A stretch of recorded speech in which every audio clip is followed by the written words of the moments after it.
You're live. We're live. It Says we're live. Hello. Ow, Rivers. Sorry. Oh, What a way to start it.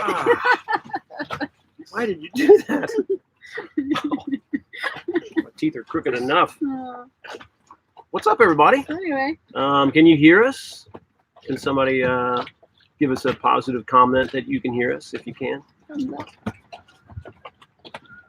Thumbs up. Newmarket, Ontario. Hello. Yeah. Canada. What's up, John, Rusty, Kara? I think Bob. everything is working here. That's the mute. Okay, cool. Now I gotta keep my arm off the table. Hope you can see us and hear us well.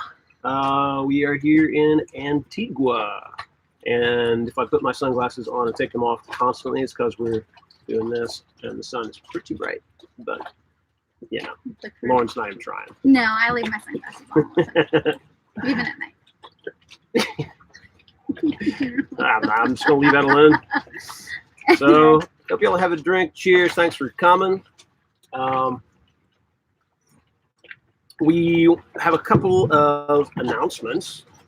We have a really big one. Yeah. You guys ready for this? We're not pregnant. That's all. We thought that'd be kind of funny. We just saw a bunch of other Every other sailing channel is pregnant.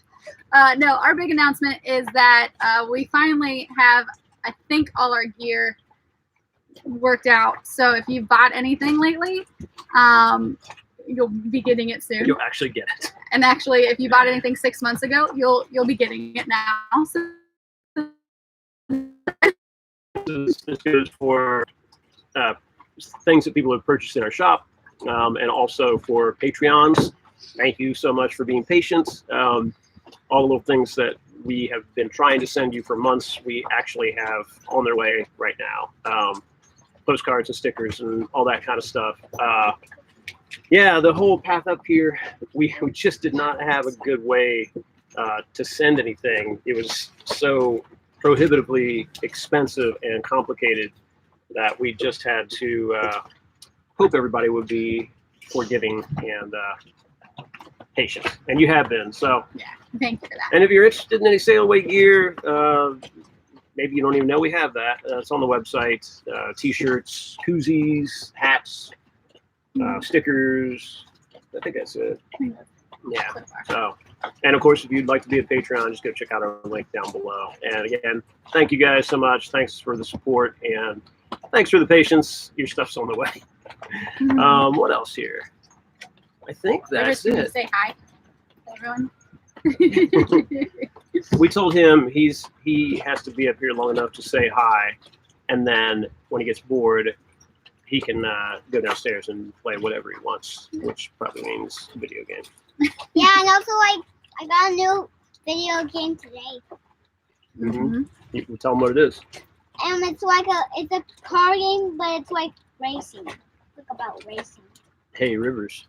Tiger says hi. Can you say hi, Tiger? Hey, Tiger! Tiger's a fan, and these guys exchange comments and responses quite a bit. So go ahead. If anybody's got questions, go ahead and throw them in there. And we're just going to start talking about where we are first. We are in Antigua.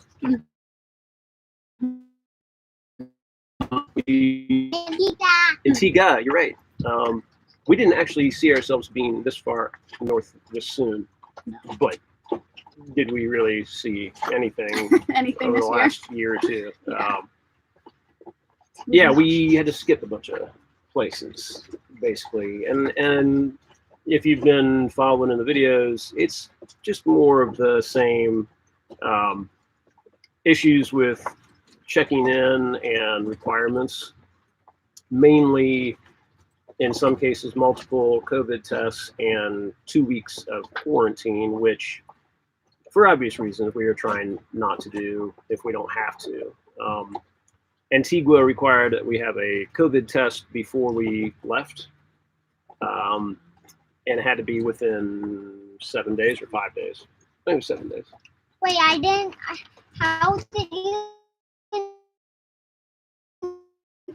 Reading all questions right there. Mm-hmm. Lots of people are saying hi. And he said, Tiger says, hi, Rivers. You got a lot of hi rippers actually. Christina said hi. I saw Melvin up there a little farther. Hi, So, Karen. yeah.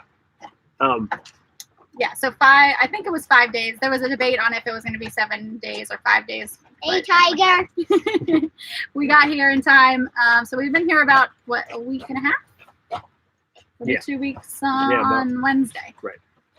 We finally kind of settled in and are exploring and seeing the new fun stuff. So Once again, our friends have left us because as soon as we get anywhere, I usually have work that I need to get finished up, and everybody else gets antsy and heads off to the new anchorages and the new places, and we just kind of sit here and settle in, and I work, and we get to know places and all that.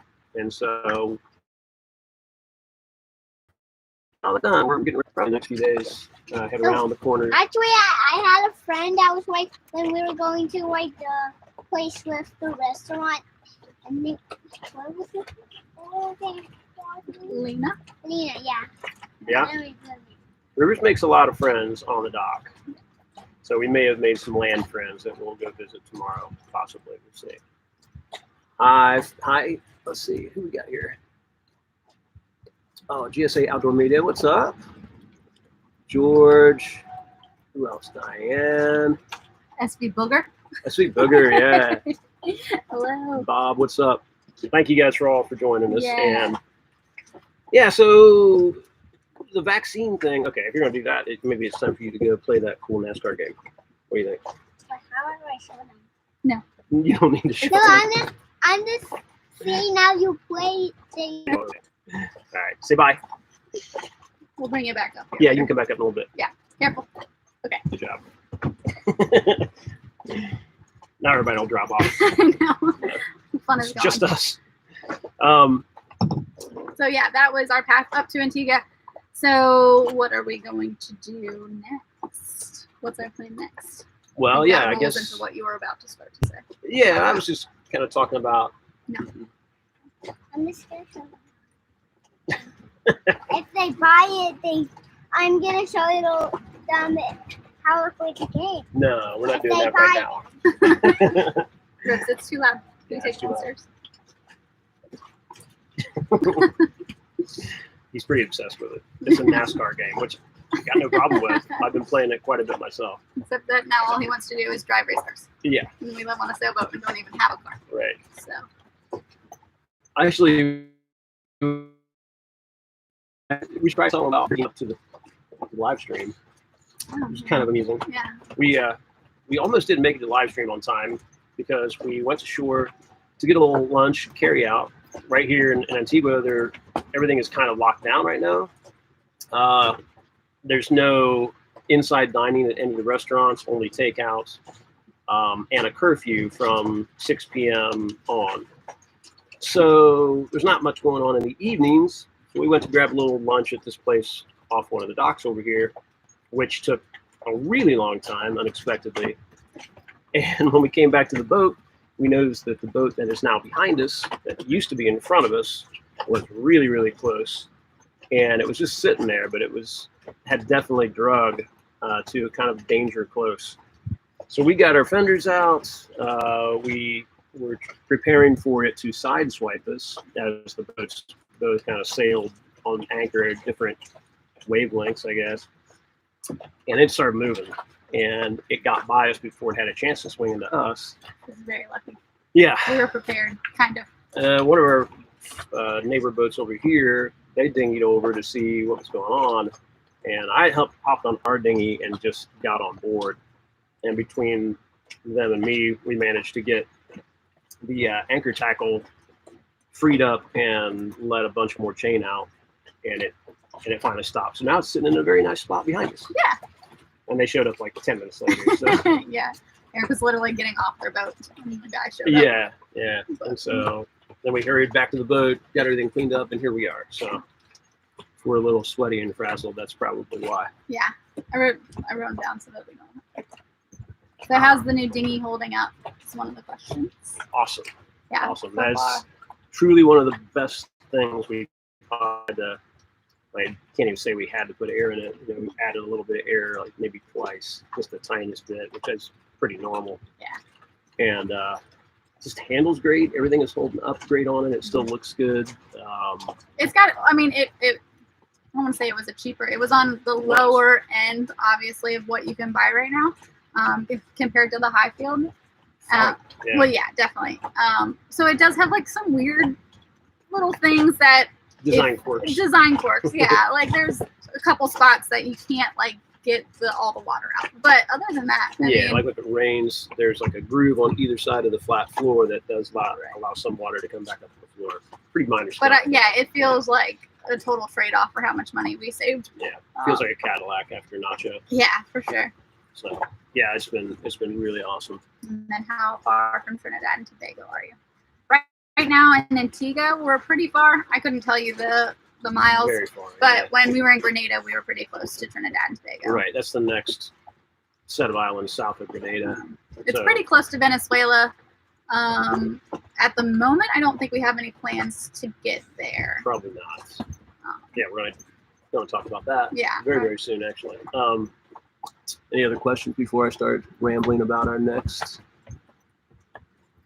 Did we have much sailing experience before starting our lifestyle? Yes. Both of us had sailed for about 20 years before we started doing this. Not on big boats like this, but on 25-footers and lake sailing in Ohio, which is where we met. Ohio, can you see my shirt? Yeah.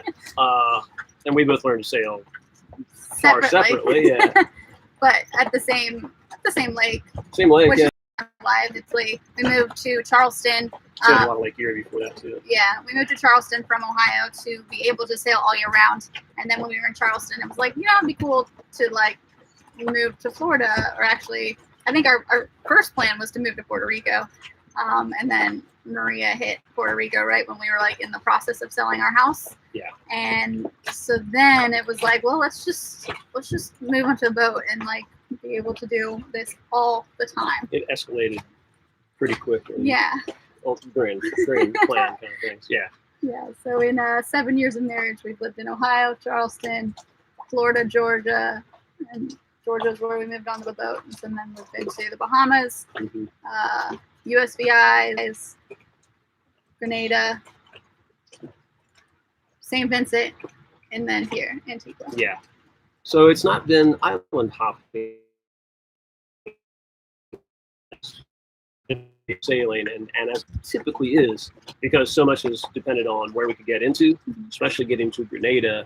There was a lot of uncertainty if they were going to let boats in at all, and we took a chance in going to St. Thomas in the hopes that it would eventually work out, and it did.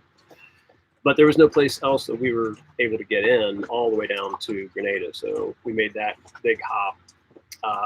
And it was a little bit similar coming up here because St. Lucia, Dominica, Martinique, not St. Martin, Guadeloupe, all basically closed to visiting yachts unless you had extenuating circumstances. And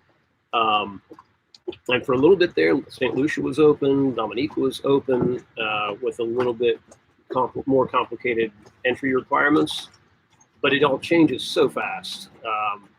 So it just became either here or St. Martin, which is and then see what happens. So yeah, so here we are. It was about sorry about the wind shaking our camera all over the place. Our camera is our laptop. Yes, we had almost a 2-day sail to get up here. And it was one of the more rockin' sails we've had, I'll put it that way. This time of year, you can count on 20 to 25 knots, like all the time. And in the channels between the islands, which of course stretch for hours of sailing, it's crazy. The waves get really confused. The wind siphons through and builds. So it's just a pattern of really rough to kind of rough as you go past the islands. And then you have to get a weather window with the wind a little east instead of north, or you're beaten the whole way. So we had a fast sail, but it was a kind of a exhausting sail to get up here. Yeah. But all was good.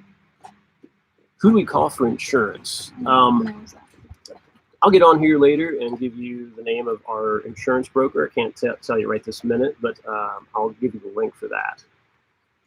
Yeah, Somebody asked, Mr. Booger, how about the sailboat? Are you pleased for the 3 of you on a board? They have a Hunter 410 and are planning to come south in the fall. Any changes you would do? Nice. Yeah. We are, yeah. I don't think we could get a better monohull. Right. We've been on a bunch of boats now, on a bunch of buddy boats. I mean, and you know, we always come back to our boat and we're like, okay, yeah, we really like we're our happy boat. with our boat. Yeah. You know, we admit to some catamaran envy at times in the anchorages because they have so much separation of space. But that wasn't really an option for us when we bought the boat, just because of price. We weren't prepared to go into a boat. Yeah, for what we paid for this and for the age, it's a relatively newer boat, 2006. Well, and we weren't even looking at catamarans when we started. Really We've realized now, because of Eric's work, that we think, and this is like so far in the future, it's not even like really probably worth talking about, but like a catamaran for our situation where Eric has to work on the boat and he has to have a quiet space, it would be ideal just so that I can actually go around and like wash the dishes or do laundry or have Rivers be doing homework or whatever. Because right now we're kind of regulated to either off the boat or in the V-berth, and so that's a pretty small space. But that's a purely just like if Eric wasn't working, this boat, like, no problems at all. Yeah. So. And I think we kind of touched on, maybe not. Somebody asked who financed our boat. I would have to go back and check that too. Financing was kind of complicated. It took a lot of me being self-employed meant that I had to, look around quite a bit to find the right lender for us. But we did finance this boat and got pretty good financing on it when we got it. It's not an easy game because boats past a certain age are really tough to get financing for at all.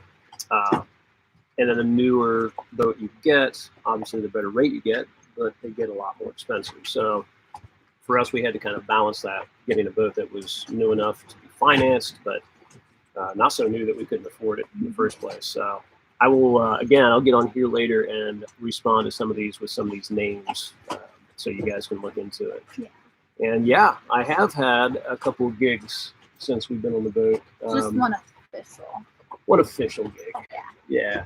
Unless you count Georgia. Yeah. Yeah, in Georgia at the marina in Brunswick. Sorry, it's raining. Is it really? Yeah. Of course it is. No, it's like a beautiful sky. It's a Charlie Brown cloud. That's it's like right there. Yeah, I played at a place called Tipsy McSway's in Georgia on Sundays, and that was so much fun for a large part of the time we were there. Yeah. And then in Grenada, right before we left, I got a gig at the brewery, which is a fantastic place. And if you guys watched our videos, we hung out there way too much. And I wish I had hit them up sooner because it was really, really cool. And if we get back down there, we'll definitely hit them up again to play some more. And I do miss playing out. Yeah, there was a couple up here. Will we get our COVID vaccines? Will we have it? That is a part of the plan. We are American citizens, so we are looking into the possibility of U.S. Virgin Islands having them available. And I think they actually are available to us now, or Puerto Rico. And that will all depend on the next phase, which I'm sure we'll get into. DC has got a lot of comments. It looks like they're getting ready to really hit it. They're heading to just catamarans. Awesome. And then, can we receive mail yet? We can kind of technically a little bit. Yeah. We have it's not really a PO box, but there's a mail forwarding service that we have that is in Florida called St. Brendan's Isle that we get all of our mail sent to, and then when we get somewhere, we can either set up another mail forwarding mailbox, and then they send us all the mail that we haven't. I'll be right back. I'm going to plug the computer. Oh, yeah. Keep up the good work. I'm just entertained. Hello from Lynchburg. Let's see. I'll let Eric comment on his audiobook work. It seems to be going pretty well.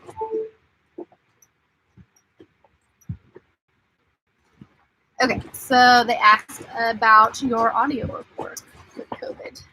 Yeah, I have seen a slowdown for sure, but I was lucky. I was very, very lucky to be in this particular business tends to stick around when the rest of the world is having trouble, because people sit at home and they listen to audiobooks and they read. And so the audiobook industry is not something that really goes away.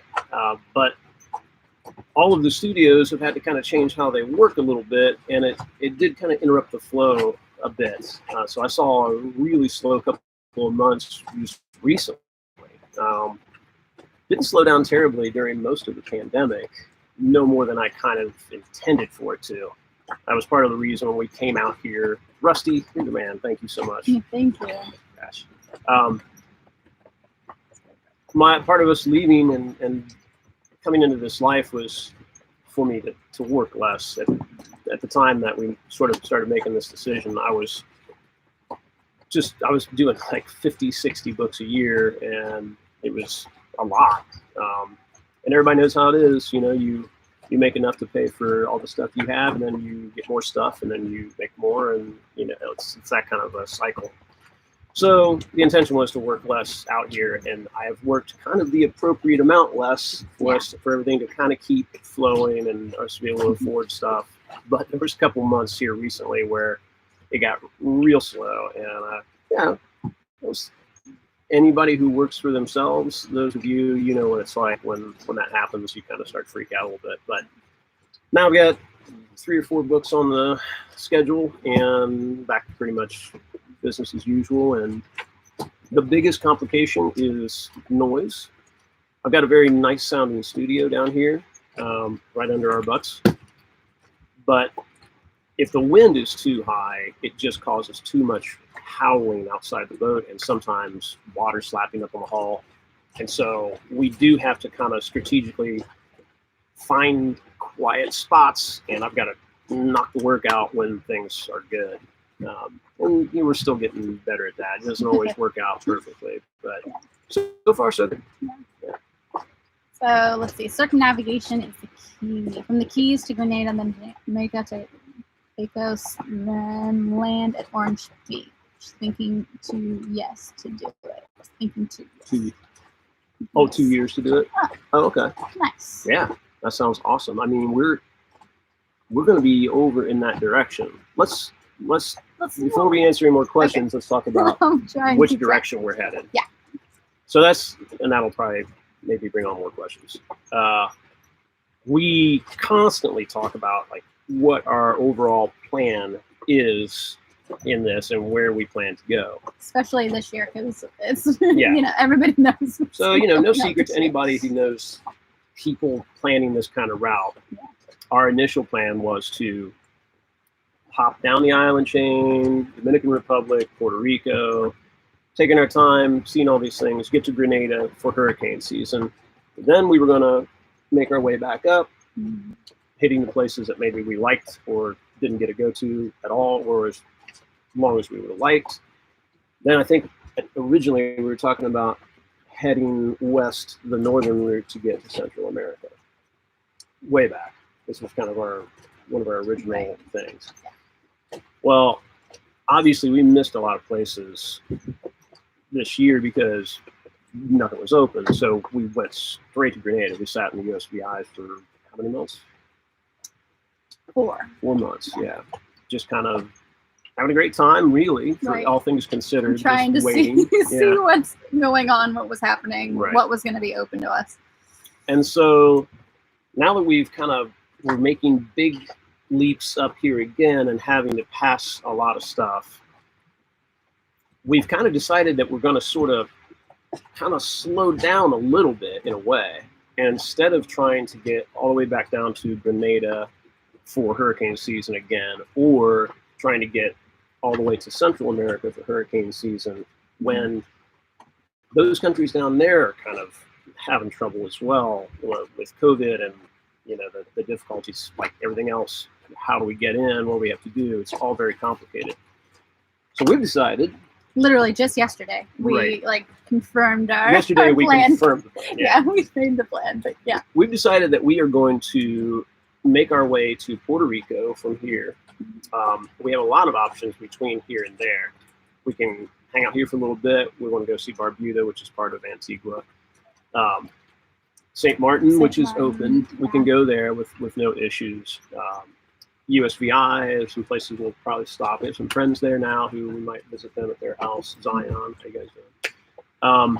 Hopefully, maybe BVI's if they open If up. they open. Spanish Virgin Islands, which is Vieques and Culebra, right off the eastern coast of Puerto Rico. Mhm. Make our way across the northern coast of Puerto Rico to San Juan for a little bit. And then we're going to spend hurricane season on the west coast of Puerto Rico at a marina called Marina Pescaderia, which is a very, very highly respected and very nice and very secure marina over there. A lot of people travel through there on their way in both directions. It's just a really nice spot. Very good history as far as storms goes because of where it's situated all the way on the western coast. We are going to have to be more aware of hurricanes, obviously being in Puerto Rico. But we have our exit strategies depending on and if anything happens. So there are lots of options. And again, it is a really good marina. It's all concrete piers and pilings. And there's tons of boats that stay there year round. I feel good about it, even though we are up in the hurricane band. Mm-hmm. And so we never really got to see Puerto Rico, and I think this will be a good way for us to sort of kind of reset, work on the boat a little bit. We'll probably rent a car for the 3 months that we're there. See as much of Puerto Rico as we can while we're down there. There's a lot of like cool towns and there's surfing spots. Young Big, Yeah, rainforest. yeah, the rainforest, all that cool stuff. And then from Puerto Rico, we have two options, and I think that'll depend on 100% on how we're feeling and what we've seen up to that point. Mm-hmm. We either backtrack down and see the group of islands in the Caribbean that we've missed, which is St. Lucia, Martinique, which we've been dying to see, Dominica, what else? Guadeloupe. Yeah, it's 4 or 5. It's like a big chunk we had to jump over. We either backtrack and we check all those out, and then by the end of the heading to South America or the ABCs, which is Bonaire, Curacao, and Aruba. That's yeah. the A. That's the A. I didn't. You can't really do that in the winter because of the strong winds. It makes it a hellish nightmare sail to go across that big body of water. So you wait until late spring, early summer.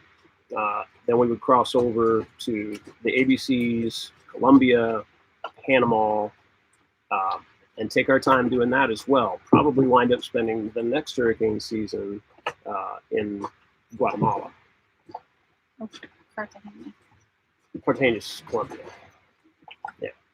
One of them. Somewhere in there. And then from that point, we're going to make our way up into the U.S. again and sort of get set up for an Atlantic crossing.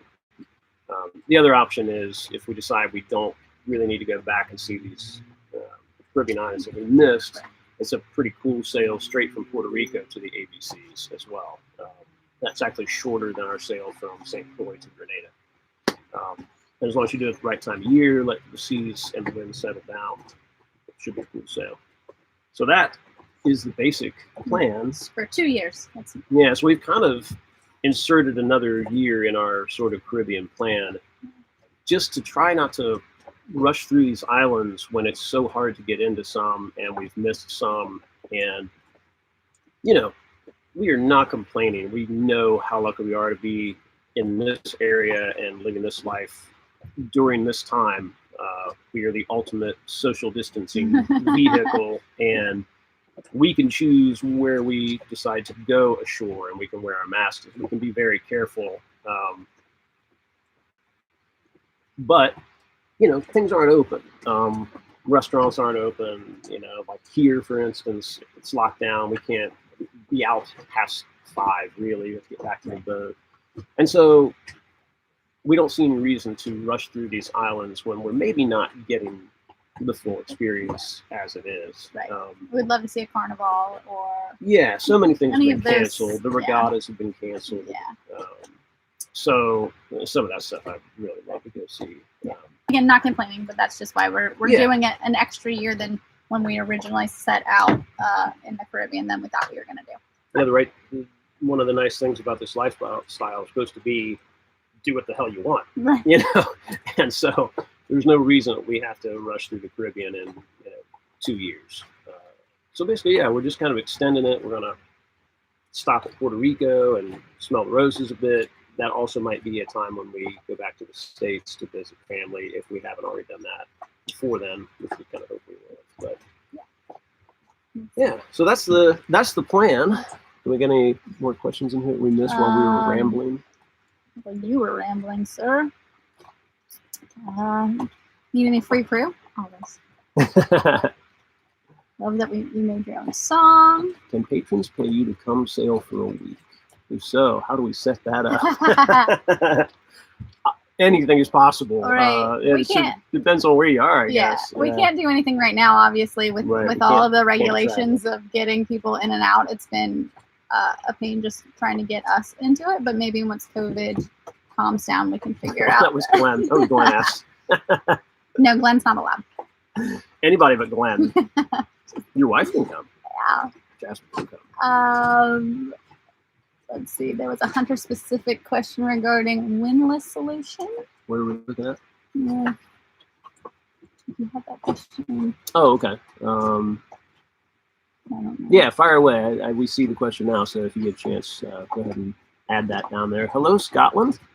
Thanks, you guys. Thanks for all the props and love. We appreciate it very much. River's just one. Libby app provides free audiobooks in the States through your local library. I actually have that app because I used to steal my mom's library card. He's back! You're here at just the right time. We're about to answer the question of how do you balance sailing, raising rivers, putting videos together, and working. You guys always seem to be relaxed. Well, that would be how we seem. Now, we're pretty relaxed, and I mean, it does get complicated. We were just talking about that this week, especially when my work coincides, which it always does, with Lauren editing a video. Wednesdays, Thursdays, and Fridays suddenly get really busy, and this guy doesn't get nearly as much attention as he likes to have, and he doesn't get to go as many places. So there are times it gets kind of tough, and one of us will just have to take a break and go to shore, do some things while the other just keeps working away. But then we have weeks, where I'm not working and we can do so many other things, like fix the boat. Yeah. It is a balance for sure, but it's doable. And I'm lucky enough to have a job that, I schedule my projects, and then it's just up to me to get them done on time. And as long as I do that, everything's fine. Yeah. That's River's foot. Look how big it's getting. Look at that thing. I know. He'll be It's 5 huge. in 2 weeks. That's right. 5 in 2 weeks. Crazy. You keep telling people you're 4, and I think you might as well just say 5 at this point. Yeah. It's getting crazy. Okay. Any specific questions for Rivers? Besides, how big is your foot? How big is your foot? Like, Got any big boat projects coming out? We need to work. We need to work on a generator is the biggest one we've got. Yeah, there's a mystery issue with the generator. I'm going to take one more crack at it. And it seems like a exhaust pressure issue, which is, I won't get into it too much. And I've failed so far to fix it. It'll die after being on for a couple minutes.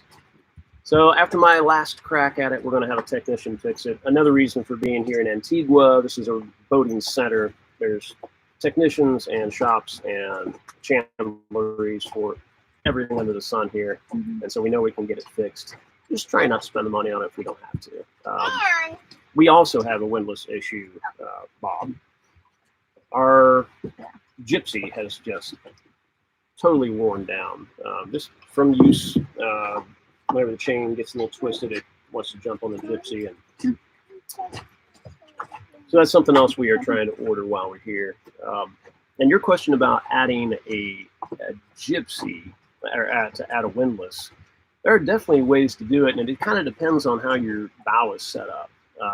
We had a Hunter 350 or 35.5, and it was without a windlass, but you could add one. Just on boats in that size range, a lot of the time you have to add them on the deck to the side of the anchor locker, and then create house pipe for the chain to go down through. But it's definitely doable, and I pipe for the chain to go down through. But it's definitely doable, and I saw it on some. I've seen it on a lot of small boats, and long term, I would not be without one, even on a boat in the mid-30s range. There's a lot of times where manpower would not have done it in rough situations, including letting chain out on that boat. I hurt my hand because I couldn't find any electrical controls for the windlass, and I had to let it down with the clamp by hand. And there's just a lot of force there. So, yeah, it's a big deal to have a windlass on a boat. But yeah, definitely doable. A lot of people add them after the fact, for sure. Rivers, what's your favorite thing to do on the boat? Do like things and stuff. And we got a special thing at the store. Yeah. Mm-hmm. What? You can go get it. You can tell them about driving the boat too. Okay, so hold on. Hold on, everybody, hold on. He's getting back. He has been asking for jobs lately. He asked to clean our toilets the other day. You didn't tell me that. Yeah, he cleaned one of our toilets. Yeah, I gave him plenty of time to like backtrack on that. That was special. I thought you were gonna get Denny, but okay. Yeah, Denny's also special. Yeah, Denny is very special. Denny is Rivers' new stuffed turtle. We got some Ritz crackers. Delicious. It's you don't a understand, like, maybe, that these things are a big deal. Yeah. Because, we haven't seen Ritz. well, until we That's right. have been up here, that's one thing that's kind of been interesting. Groceries on a boat in the Caribbean, I feel like we've done very well because we got really good early on at just not being too particular about brands and even kinds of food. If something is expensive or you have to buy a name brand, we just get something else and change our menu, basically. And as long as you stay away from American brands, basically, things are relatively inexpensive. But up here in Antigua, a lot of the American brands are much more reasonable. So we found ourselves with Ritz and Tostitos and a few things like that. You say Denny. He named them. He named it, but can't remember. Denny. Yeah. Denny will take me. I will say that. So Antigua seems to be the friendliest island that we've been at. Not to say the others weren't friendly at all. No, but every time, literally almost every time we go somewhere with Rivers, somebody will give him something for free. Randomly, yeah. Yeah, and He's got this for free because the worker liked you so much. The shop guy running the shop. It was a nice tour shop. It was the second time we'd been in that shop, and he gave him a necklace and a notebook for free the first time. Well, the lady that owns the grocery store gives him a pack of cookies every time we show up at the grocery store. It's kind of crazy. He got a free shirt one time. Yeah, the lady that grills burgers in the parking lot gave him a free T-shirt. I don't know. Yeah, and also I got free T-shirt like over when I was at the different, I got a new T-shirt. I know the new T-shirt. You bought a new T-shirt at Budget for. They have a youth sailing program here, and they also have a disabled youth sailing program, and he bought one of the shirts to support that program, which is really cool. Yeah, they're out here sailing all the time. It's so cool. This is a really beautiful place. Do you like to fish? And Luke Mama says, "Wow, cool sea turtle." So yeah, if you like to fish, cool. How's the solar system working for you? It's working awesome. I was really confused from that. Yeah, sorry, I kind of total tangent. Yeah, ours has been knock on. I don't have any wood to knock on. So Hunter, flawless. They've worked perfectly. We get Wait, that's cool. in full sun, especially more towards summer, we were getting the full over 1,000 watts out of them, and they're technically rated for 960. And so they really do handle most of our power consumption. But do we have enough? Not really. I think, especially now that our generator's not working. well, and that's just it. I've put a lot of thought into this, and your systems on your boat, you have to have the power in some form. Our boat came with a generator, which we like having when it's working properly, which it has most of the year. We don't use the AC very much, but we used it a little bit in the heat of the summer. We'd run the generator and run the AC to just kind of take the edge off. And cool it down. And cool us down, yeah. And the generator, if you have used a ton of power during the day, which there are days we just use a lot. If we're both on our computers all day long, and we're making water, it's like if Lauren's doing laundry or whatever, like you use a ton of power on some days. And toward the end of the day, if we don't want to dip the batteries down really low at night, we do have to top them up. And the generator worked great for doing that every few days. And it puts out such a strong charge that it really only took an hour. It really only took like an hour to get the batteries where we want them to be. Now that the generator's not working when we are in those situations, the motor works, but we have to run it a lot longer. It's a lot louder and a lot more annoying. So if we didn't have the generator, I think we would definitely be looking into another battery and probably another 300 watts easily to keep up with everything. But as long as our generator is working, I think it all kind of works well together. If you have a generator, you want to run it to keep it running well. You don't want those motors to just sit and sit and sit. So we don't mind running it. It doesn't take much fuel at all. It's crazy how efficient it actually is. So long answer to your question, the solar is working great. There are times that I think it would be nice to have a little bit more, or especially here in the trade winds, to have a wind generator. Here in the Caribbean, the wind generators work all the time. And having it work overnight would be very, very nice. So I would probably add that before I would add more solar. In batteries, we have the Firefly carbon foam AGM batteries, which are about half the price of lithium and behave very similarly. You don't get all the benefits of lithium, but you can run the batteries down to 20% or even run them all the way down, which obviously we never do that, but without harming the batteries in any way. They charge up super fast, and they just need a really full spanking charge every month or so. Another nice thing about having the generator is it really tops them up like hardcore. So yeah, I really like the Fireflies, and that was kind of a budget thing at the time. We didn't expect to have to replace our bank. And lithiums are real pricey. The nice thing about lithiums is you get an even voltage as they go way, way, way down. So that would be nice. So again, trade-offs. How much? No, ours is a built-in generator. We have a Northern Lights, I think it's a 7.5 kilowatt generator. Yes. How much do we actually use the generator? The AC. Not that much, really. We used it a lot more in the heat of summer. There was a couple weeks in Grenada when it was, even according to the locals, it was crazy hot. Yeah. Right now, we probably wouldn't have it on. It's actually, we get cold here now. We're way farther north than we about have to get a bunch of angry messages right now. It's so bad. We're so cold. We had to put a blanket on last night. But yeah, so we wouldn't use the AC right now. But it's definitely just to take that edge off. GSA, thank you. Thank you. Yeah, that's awesome. Thank you so much. But just to take the edge off, especially during the summer, we would run the AC right before bed, have the generator working by this summer, just so we can do it, the 2 nights a week for a couple hours or whatever.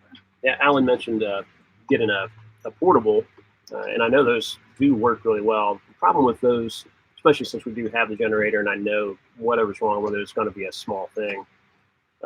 They're quite loud, and you do have to run them with gasoline, which means you have to keep a lot of gas on board. You got to find a spot for them outside the boat someplace. We don't have a lot of extra room. So it might be a little more efficient than our generator, but I don't know if one of those would power both of our AC units or not. But yeah, our generator, I know it's not going to be a big fix. I can just tell by what it's doing. So yeah, it's pretty close to working, and it works so well all year long. And again, really sip the diesel. So I think that's definitely our best route if we can. But there are a lot of people here that use the portable ones and just put them up on deck, and that seems to do the trick. What's the best Caribbean beverage?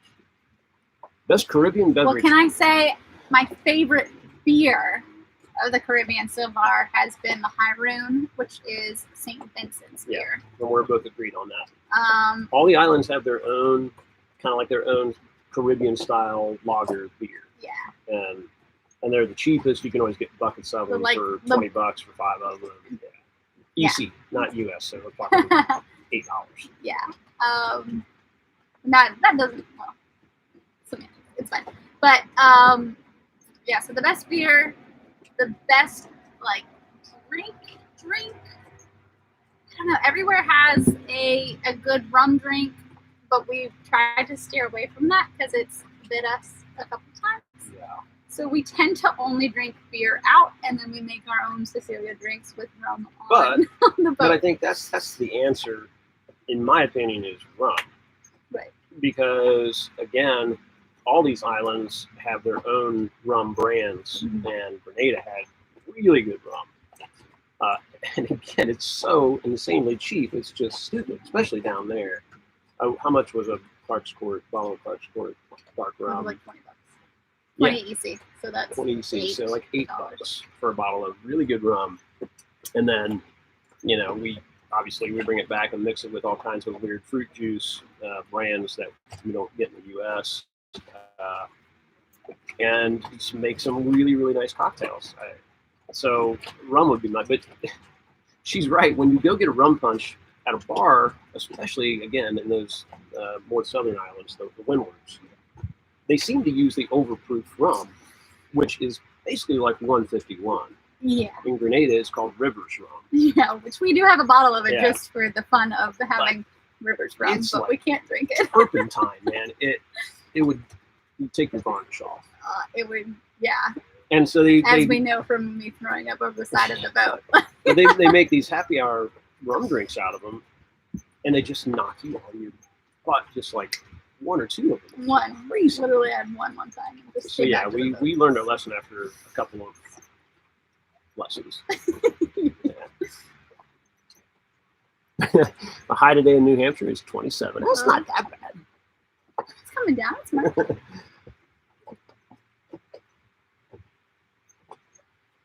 All right. Brooklyn Bread. We've inspired you to buy a boat. That's awesome. I know. That's all we really, we didn't actually expect this to do anything, but if we could inspire anybody to live this life, that's the ultimate goal and not even, of this channel. Not even as far as that, but just sail. Right. Yeah, any way you can. Doing this, we have a lot of really, really, really fond memories of sailing our small boats on the small lake in Ohio with so many of our friends that we miss. So many good times doing that and doing the casual Wednesday night races and, doing this. We don't sail a ton day to day. We sail from anchorage to anchorage and we sail from island to island, but sometimes we'll sit for, a month almost before we go anywhere. And that weekly sailing that we used to do on the small boats is just a really great way to bring your mood up during a week. So we're hoping to bring a little bit more of the day-to-day sailing into our life somehow. Yeah. We want to get some sort of portable sailing dinghy. They make a couple brands that make like an inflatable catamaran type sailing dinghy just for sailing around in the harbor. or we really, really want to get into wing foiling, which involves, it's kind of like kiteboarding, but you have a wing that you basically hold above you and you're on a foiling board. Just a perfect board sport for going right off the back of the sailboat in an anchorage. No fuss, no muss. And so we're kind of on the hunt for gear for that. It's just pretty expensive. Yeah. What's the best Caribbean land? Our favorite so far, and again, we haven't seen all of them, but our favorite, like, just topography land would be Deckway. Yeah. The bay was really, really nice and really easy to get everything. They had a beach right there, and they had a grocery store. Those are like two things. If the bay where we're at has a beach that we can get to and a grocery store within dinghy distance, right, I'm happy. And then they've got the actual look of the land, and it was very like jungly. It was really, that's so far our favorite. Yeah, and if by that question, I didn't really see the question. If you mean like the topography, like the kind of land, for me, it's those Windward Islands, Grenada, Beckway. We barely got to see any of it because they were having more COVID problems than other places. But St. Vincent, just the little bit we touched on St. Vincent, is just beautiful, tropical, Jurassic looking, rainforest type topography. And I love that. It's just, I love the mountains coming up out of the ocean and volcanoes and waterfalls and all that kind of stuff. And that's Grenada, that's St. Vincent, that's Dominica, which we haven't gotten to see yet, but just beautiful. This is pretty up here too, but this is much, the northern islands, the Leeward Islands are much drier, rockier. It's really pretty too. We did some hikes over here, and the scenery along the coast was fantastic. Yeah, I like that jungle vibe. It's just really cool. Yeah. You don't get as clear water there as you do with these islands. So, yeah. How do you manage the different currencies? Or do you just use US dollars? Well, the Bahamas, they have their own money, but it's equivalent to the US dollar, so that was pretty easy. They took both US and Bahama money. Mm-hmm. Then we went to the US Virgin Islands, which obviously took also US. And then down here in the Caribbean, East Caribbean, right? Yeah. Eastern Caribbean, they have Eastern Caribbean currency, right, which it took a while to get used to, but luckily everywhere takes it, except for like the French Islands, which take euros. But we haven't been there yet, so we haven't had to figure out that one. But we've just now kind of gotten into the headspace right, of using. I don't have to convert it in my head anymore. Like, right. I know what 20 EC means, like when if it's good or bad. And it's basically 5 to 2. So however you want to think about it, $10 equals about $4. So 10 EC, it's a little less than $4, but that's the closest way to think of it. And because of bank fees and all that kind of stuff, we use cash everywhere. So we will go withdraw the max that we can get out with our debit card, which is usually 1,000 XCD or ECD, which is $372. Yeah. And then we just pay everything in cash. So we've gotten really good at the currency. It's not a big deal at all. It's kind of right now, because we've had it, I think that once we start, like, see you, booger, especially in the European countries, I guess they all have euros. We'll have to figure it out. We'll have to see how we deal with the currencies. No, you do have to have passports for all the islands down here. Somebody asked that. You have to have passports for everything outside of the U.S. Virgin Islands and Puerto Rico. What else did they ask here? What's been the most pleasant surprise of full-time sailing?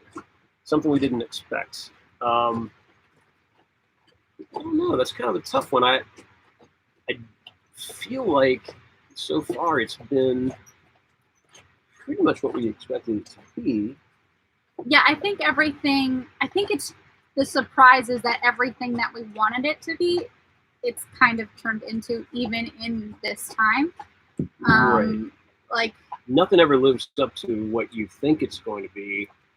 So even if you think it, you prepare yourself for it not Right. to be that. Yeah.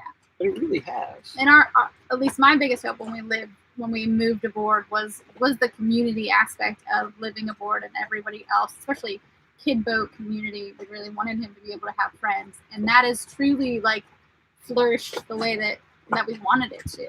Yeah. And we do have like really good friends with kids that are all different ages, but they get along really well. And we think that Rivers is just as social without going to school full time as he would be on the mainland, and maybe even more, especially now because a lot of schools aren't in person. So and he's gotten to hang out and play with kids of, from different nationalities and some of the local kids in some places, and it's really been cool.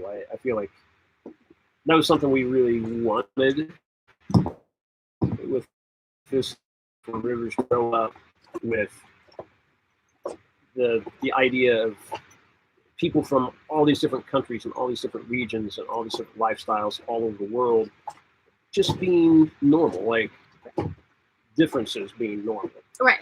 And I think he's getting that, and I feel like he's experiencing that, and he doesn't know it. This is all normal. No, to him. yeah. If he sees any kid from 2 to 12, he's like, "That's a kid. That's my friend."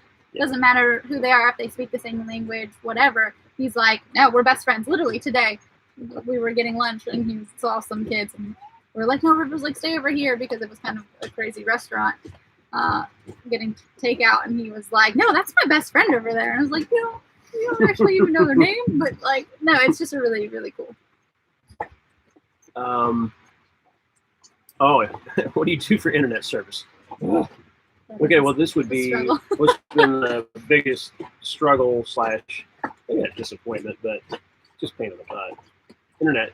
Yeah, I mean, I think Google Fi has been the biggest disappointment. Yeah, but even the fact, so we had Google, we got Google Fi, we got the Pixels, the phones that go with it, which we don't particularly like. We prefer our iPhones that we have. We wish we had them back. We miss them.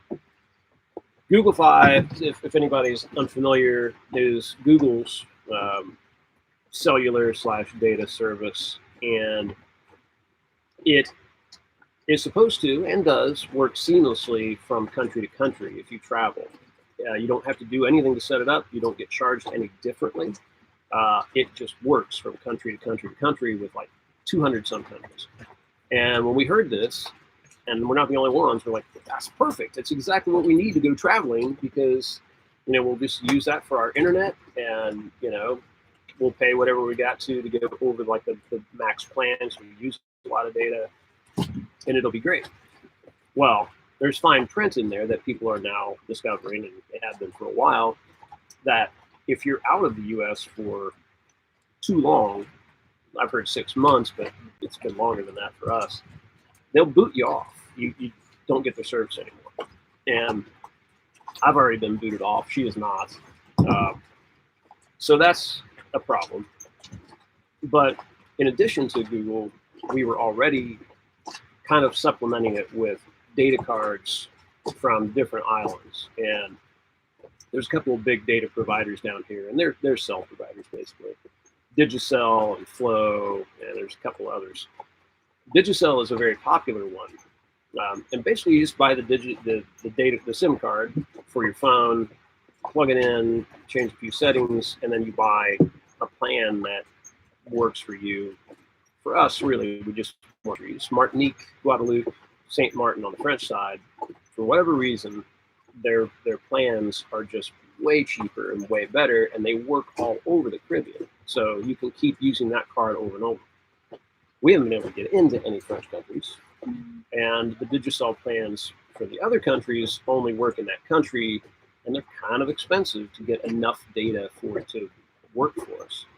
So it's just been a dance of trying to find the best one and trying to find the best plan, and then running all our data out, and then having to use data off of her phone for me to recharge the data on my phone, which is powering everything else. And we've used it on the iPad to use that as our hotspot, and it didn't want to work great. And like, it's just constantly a constant dance, and it doesn't work like any of the other stuff we've ever used, being from the States, as far as just operating a cell phone and operating data and all that. It just takes some learning to figure out how to do it. Yeah. But it does seem to be the preferred way to go, especially if you use a lot of data. And we do. I have to upload pretty big projects pretty frequently. We upload videos every week. And, we watch Netflix. We do a lot of the same stuff that we used to do living on land. Not as much, I suppose, but we still like to.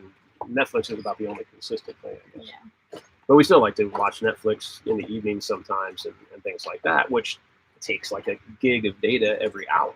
So it can go pretty fast, and figuring out how to not spend too much on it has been very complicated. But it gives me a full appreciation for like the people like Delos who started 10 years ago. Like Christine, thank you. I can't even imagine. And Eric. Thank you, wow. Eric.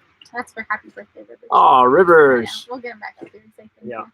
But yeah, I can't imagine trying to have a YouTube channel like years ago and all of that. I know. I remember watching, crazy. watching La Vagabond and some of these back when we first started watching YouTube, and I don't think we've ever really done this, but like having to take their laptop in and find a small business that would let them mooch their internet and like sit the laptop under a desk someplace for the day, because that's how long it took for like an episode to upload.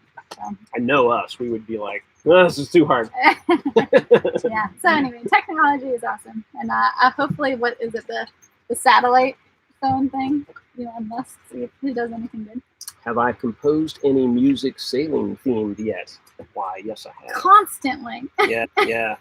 I have been going through a bit of a creative stretch lately, writing songs more, which is kind of how it works, like kind of hot and cold. But not to try to plug my own stuff, but like if you go on iTunes under Eric Dove, I do have a couple of albums, and on the first one particularly, there's several sailing themed songs from then, and then I wrote our theme song for SailAway, obviously, and then the song I just started writing last night.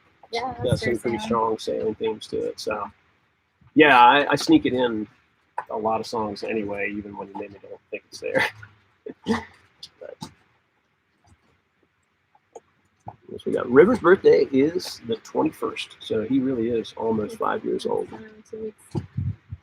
How long can we go between provisioning and fueling? Pretty long, especially fueling. We really don't use much diesel at all. Even when the generator is working, we only run it an hour every 2 or 3 days, maybe. And then obviously when we're going from island to island, or even just anchorage to anchorage, we sail as much as we can. We're not crazy when it comes to that.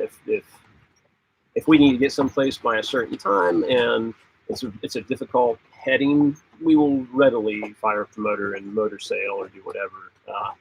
But that said, we still sail by far 9/10 of it, if not more than that, probably more. Yeah.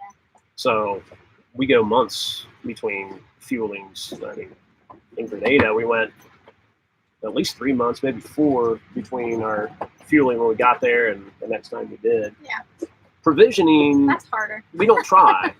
Yeah, we provisioned heavy to go to the Bahamas right off the bat. Which I would definitely go to. Yes. If you're in the U.S., go to Aldi's and buy the whole store before you go to the Bahamas. The food is crazy expensive there, and like I said, don't even think about brands there. Yeah. So we provisioned really heavy for that, and then we provisioned quite a bit to go to the USVI because we just didn't know what situation we were going to show up in. If it was going to be so locked down that we wouldn't be able to like go to groceries, or at the time everything was so crazy and so many questions. I think for sure we've definitely gone 2 weeks on the food that we easy have. yeah like, and we could go much more than that. Well, the meals would get a little weird, but we could definitely do it. But luckily we haven't had we to. Just don't really have to. We've prepared for quarantines, so that we make sure we have lots of good things to eat for a couple of weeks. But it's generally really easy to shop here for groceries. Even in the islands where it's kind of difficult, it's really not that bad. There is food. There's Yeah. always going to be food. It just might not be what you. It might be a smaller really like. grocery. And that's one thing, again, if we go back to Beckway, just to talk about one of our favorite islands ever. It's so nice. Groceries there's not a lot. Like, there's a couple of small grocery stores, and their selection's not great, but it's good enough. And then there's really nice vegetable stands. You can buy fresh fish and things like that, too. So it's just different than living in U.S. type land life, where you go to a store, you buy everything you need, and you go home, and that's it. And you're probably set for a week or whatever. We didn't do that then. But here on almost any of these islands, it's just more, I guess, more kind of old school. There's like a lot of little stores, and some have, we know, oh, they've got this. This is where we got to go to get this. That's the store that has Advil. We have to go there. Right. That one's got. They've always got eggs. They've always got bread, and then, Beckway in particular had really good veggie stands and nice people running them, and so you could get almost any kind of veggie you wanted, fresh, grown right there. Yeah, so you just kind of shopping for your provisions you're moving around a lot of places, and so often it doesn't really happen in one day. It's like today you go get some vegetables, and tomorrow you go to the grocery and stock up with some things. And, the big provisioning is just not necessary unless you're getting ready to do a long passage or something like that, or just don't know what you're sailing into, which this year we've had to do a little bit of. Travel to anyone talk favorite about a specific brand of semi-flexible solar? Not that I know of. That's not something I know a whole lot about. They're asking about the semi-flexible solar. My only very general, possibly not entirely true knowledge is that the flexible solar panels, by and large, are more expensive. Jeez, sorry, wind blast. I'll let that calm down for a second. Feel it in. Yeah. Sorry, the boat turned and the wind kicked up. The flexible solar is more per watt, basically, than hard panels by a good bit, about 50%, I think. And the output is not as strong as the hard panels, but you have that benefit of being able to put them a lot of different places. So I would say my personal preference is if you have a place you can mount the hard panels, I think it's worth doing. I know it's easier to mount the flexible ones sometimes, but if you can get creative in how you're mounting the hard panels, they will work better for you, and they're definitely cheaper, and you can buy higher quality ones for less. I've also heard that they are. Karen, thank you. I know. Did you see? River's Rich Cracker Fund.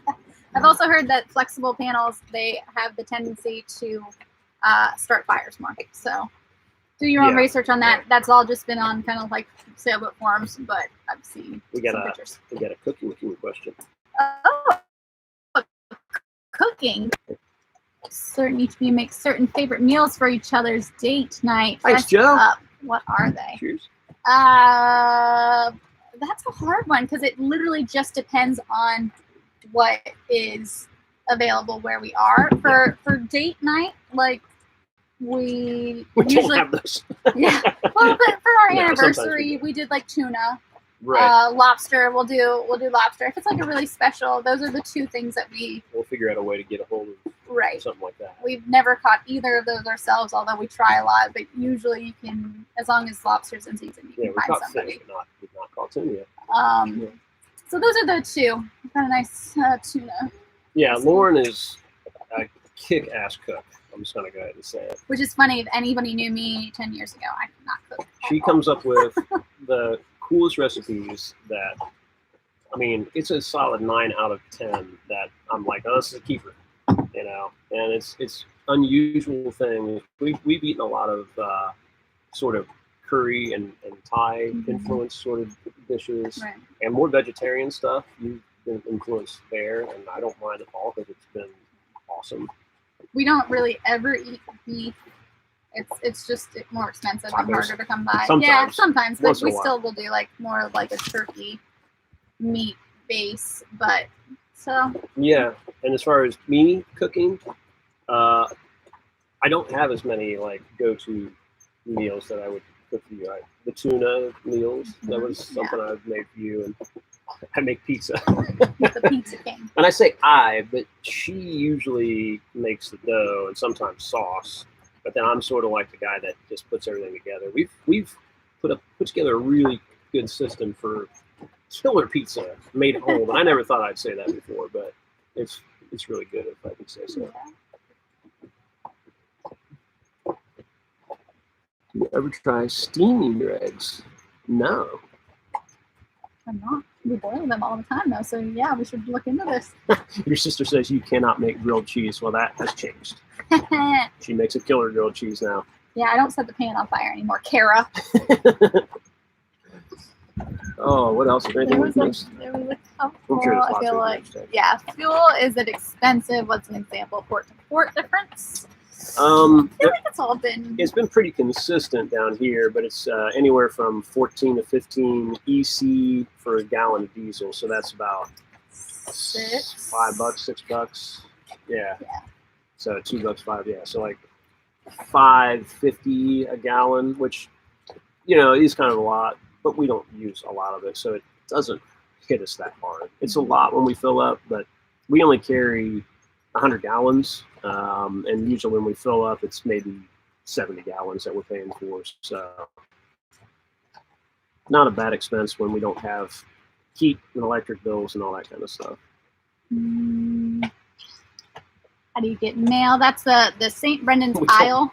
Well, yeah, we don't, but we have a mail service that's called St. Brendan's Isle that is in Green Cove Springs, Florida, and that is technically where we are living. That's our address. That's our legal address. And they have a whole setup for cruisers. They consolidate our mail, and we can actually look at it before, and so we click. They'll scan it for you. You can tell them to trash it or save it or send it. And so eventually when we get somewhere where we can set up our own mailbox or PO box or whatever, they can send us whatever we need. And actually right now we are starting to sail into some areas where we probably will be able to receive our mail again. St. Martin probably, definitely USVI. We got a little post box when we were there before. It worked great. We have anything shipped in for pretty much US rates. Now I'm sad that we didn't take advantage of it more. We did. I know we did need a lot of things shipped in. Got a lot of crap when we were there. Should have had more. I mean, we can post our mailing address if send us cool things. Yeah, we'll post it. I don't know if we have it, if we can do it under this. I mean, if there's any hate mail, just email us. Don't waste your stamp. Thanks, GSA. Appreciate the tip. Very, very cool of you. Thank you, Average Joe. Yeah, we hope we see you in an Anchorage. That'd be great. A little something for their beer provisioning. Assuming you're not running your AC at night now. When we were running it in the summer, what we would usually do is turn it on, we'd run the generator around dinner time, and usually fire up the air conditioner for a few hours while we were eating dinner and getting ready for bed. And then we would fall asleep with the air conditioner on, and then probably I get up a lot at night just in general. I would wake up and just shut everything off, because once it's cool overnight, then it's really fine, even in the really hot times. So yeah, I don't think we ever ran it all night that I remember. We might have once or twice, and that was, but yeah, it was a very special, really hot, really, really unusual circumstances. Otherwise, other than those really hot nights, those really hot spells in Grenada, no, it's been really comfortable to sleep at night. We have a couple of fans in our cabin, and we have 2 nice hatches that are right about level with our lower legs, basically. So we get good airflow, and the fans sort of bring it back to us. And yeah, maybe that's been a pretty good surprise. I don't think even in the hottest times, I slept really well. I don't think I ever felt. And now it's really nice sleeping weather right now. So. Thank you, Peter. We appreciate that. Hello from a fellow Curacao. Rochelle, France. Nice. We hope to get over to France eventually. We hope to get to Curacao too. Everywhere. Yeah, we want to go everywhere. We'll see if that works or not. All right. Well, I think we're getting Yeah. toward the end of the question list and kind of toward the end of what we intended to do here. Greetings from Toronto. Do we ever plan on coming up to Canada? That is. It's not impossible. Yeah. Because we did talk about in the months leading up to when our Atlantic crossing might happen in a couple of years. Maybe we go and explore the eastern coast of the U.S. and go up that direction. So it's possible that we might come up that direction. I don't know. Yeah. And possibly. And I'd like to. It's Yeah. pretty up there. Really pretty up there. maybe We miss Great Lakes whenever we sailing. go. Yeah. Pacific side, go up to Alaska. That's definitely one of our You things. just never And know. hit the Canada up there too. What are the most common nationalities of the cruisers around us? There's a lot of Australian A lot of and Australian. Brazilian. Mm-hmm. Tons of French. We haven't met a lot of the French because we don't speak French, and so I think we just don't naturally. We have met them, but we don't hang out as much. French-speaking people tend to hang with each other, and that's kind of how it's been. Lots of French, though. We've seen a lot of French boats. If there's somebody naked on the back of the boat, it's usually a French boat. And U.S. I mean, we've met a lot of U.S. cruisers. I don't know. I almost say the Aussies outnumber the U.S. maybe.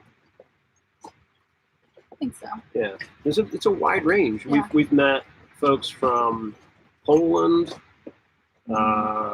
Chile, lots of Brazil, Argentina, UK, tons of Canadians. Yeah. We may have come across more Canadians than Americans. Yeah. Actually. That's all in the Caribbean, though. I would say in Bahamas, it's mostly Americans. Oh yeah, Americans and Canadians. And Canadians. Yeah, yeah. But yeah, very, very wide range. It's been really, really cool to meet people from all these different countries, and we're trying to brush up on our foreign language now. It's been fits and starts. We started learning Spanish when we were in the Bahamas, and even before, I think.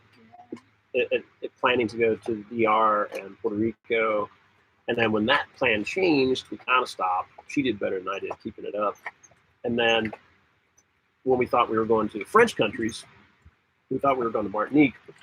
We went back, started learning French, and did that for a while. Then all of a sudden, we're like, oh, we're not going to Martinique. Yeah. So now we're back to. Now we're like, all right, we got to learn Spanish. We got to get back on the Spanish again. Yeah. And that one we really do because we're going to go to Puerto Rico, and then very, very soon after that, Colombia and Central America. Yeah. So we're going to need the Spanish for sure. So Duolingo, here we come. We've nailed English. I don't know. There are dates. We are streaming this live chat through Flow Wireless. So it's the data card that we got here in Antigua. And so just we re-upped everything, made sure we had plenty of, and it's worked awesome. Yeah. Awesome chatting with you too, Tom. Thanks everybody. Yeah, for hope you tuning can in. come out This was sailing awesome. sometime too. All right. Well, thank you guys. Yeah. If we have missed anything at all, you can always go to our channel and look up our email, and that is sailawayvlog@yahoo.com. Send us any questions you have or any comments at all. And of course, any of the videos, we love to hear comments and questions. And if you'd like to support our videos more, go check out our Patreon page. And YouTube memberships is a new thing we're doing too. That's something you can look at. But figuring that one out. yeah, thanks so much for watching. Thank you for watching all of our videos. We are just thrilled that our channel has started to grow, and it's become such a big part of our life. Yeah. We're excited to meet everybody. So if you see us, give a shout. Yeah, if you're around. Don't hesitate to come say hi.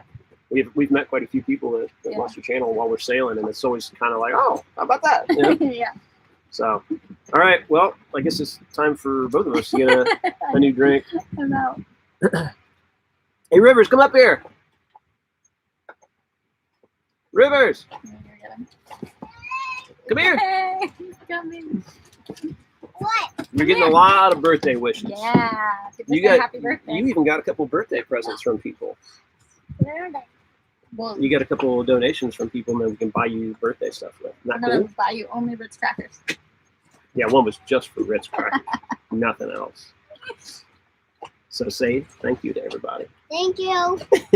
I actually have one more Christmas present. Or it's Christmas present. Yeah, it's a speedo with white on the bottom, red like in the middle, and yellow and like the blue on the sides of the middle things. And then white, it has 4 motors. Well, that's what he is asking Santa for Christmas Yeah, we're next year. getting a head start.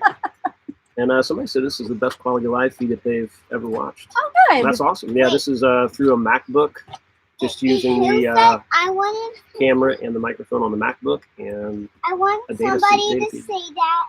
I want somebody to say something that the same. One more proof my gift. Well, they can't say anything though. We just no, we read all their comments. But we'll tell you if they say Yeah. something about it. All right, you got a bunch of happy birthdays. Janice, that's one of my mom's good friends, grandma's. She said happy birthday. All right, guys. Well, cheers. Thank you. Cheers. The Dink. none. We love you all. Thanks a lot. Thank And we're going to do more of these now that Cheers. and we'll see you this Friday with the next video. Yeah. All right. Thanks a lot. Cheers. The Tobago Keys, man. We go snorkeling with turtles. Yeah, That's that's the next next week. one.